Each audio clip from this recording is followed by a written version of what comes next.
गेल्या कित्येक वर्षांपासून कापूस उत्पादक शेतकरी महाराष्ट्र सरकारकडे आशेनं पाहतोय.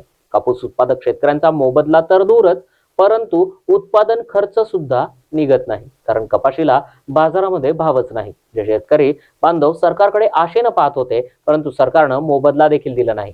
भाव घेणं तर दूरच, परंतु कपाशीच्या बी बियाणामध्ये भरघोस अशी वाढ केलेली आहे. शेतकऱ्याचं कंबरडं मोडण्याचं काम सरकारच्या माध्यमातून चालू आहे, अशी घणाघाती टीका राष्ट्रवादी काँग्रेस शरद पवार गटाच्या महिला प्रदेश रोहिणी खडसे यांनी सरकारवर केली आहे. नमस्कार. गेल्या कित्येक वर्ष झाले कापूस उत्पादक शेतकऱ्यांचा कपाशीचा योग्य मोबदला मिळण्यासाठी महाराष्ट्रातला कापूस उत्पादक शेतकरी बांधव हा सरकारकडे मोठ्या आशेने बघतोय. पण आपण बघतोय की कापूस उत्पादकांना योग्य तो कापसाला मोबदला तर दूरच, पण त्यांचा जो उत्पादन खर्च आहे तो देखील आजच्या घडीला निघू शकत नाही, कारण त्यांच्या कापसाला योग्य तो भाव आज बाजारामध्ये उपलब्ध नाही. जे शेतकरी बांधव महाराष्ट्रातल्या सरकारकडे आशेने बघत होते की आमच्या कपाशीला योग्य तो मोबदला मिळावा, जर तुम्ही मोबदला देऊ शकत नसाल तर त्यांना अनुदान तरी जाहीर करावं.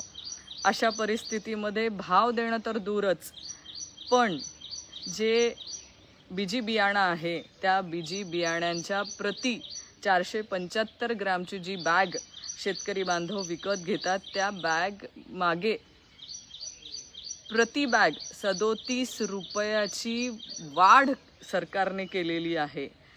म्हणजे एका बाजूला तुम्ही कापूस उत्पादक शेतकरी बांधवांच्या कपाशीला भाव तर देऊ शकत नाहीत, त्यांचा उत्पादन खर्च देखील आज निघणं अशक्य झालेलं आहे. अशा परिस्थितीमध्ये कापूस उत्पादक शेतकऱ्यांच्या पाठीशी उभं राहण्याचं काम करण्याच्या ऐवजी तुम्ही बियाण्यांचे भाव वाढवता आहेत आणि अजून शेतकऱ्यांचं कंबरडं मोडण्याचं काम सरकारच्या माध्यमातून चालू आहे.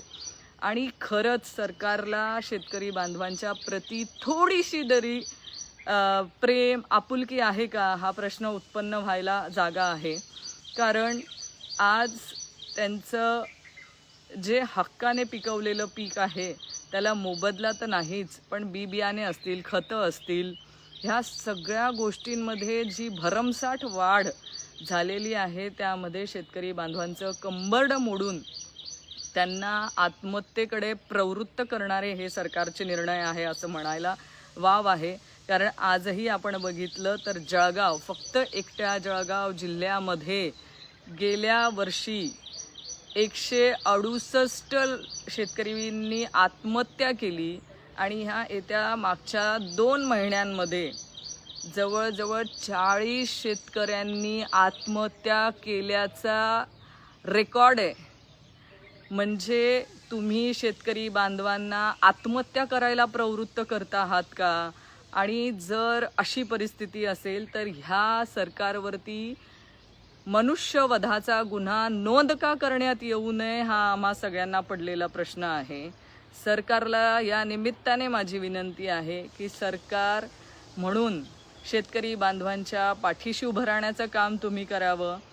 त्यांच्या पिकाला योग्य तो भाव आपण देऊ शकत नसाल तर जी बियाणे असतील किंवा खतं असतील, ह्यामध्ये तरी जी होणारी वाढ आपल्या सरकारकडून होते आहे ती तरी आपण करू नये आणि आमच्या शेतकरी बांधवांचं कंबरडं मोडण्याचं काम आपण थांबवावं, त्यांच्या पाठीशी उभं राहावं एवढीच विनंती करते. कारण जी बियाणे किंवा बीजीचं जे बियाणं आहे, हे बियाणं जे आपण आत्ता मार्केटमध्ये येणार आहे त्याच्यामध्ये मागच्या वेळेस आपण बघितलं असेल की बोंड अळी ही मोठ्या प्रमाणामध्ये आली होती, ज्याने उत्पादन हे कमी झालेलं आहे प्रति एकरी.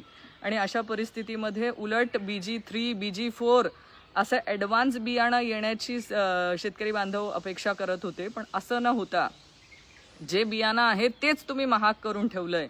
म्हणजे त्याच्यात सुधारणा तर केली नाही, पण महाग करून ठेवलं आहे. म्हणजे ही देखील शेतकरी बांधवांवरती अन्याय करणारी सरकारचं हे धोरण आहे. सरकारने ह्याच्यावर लवकरात लवकर निर्णय घ्यावा.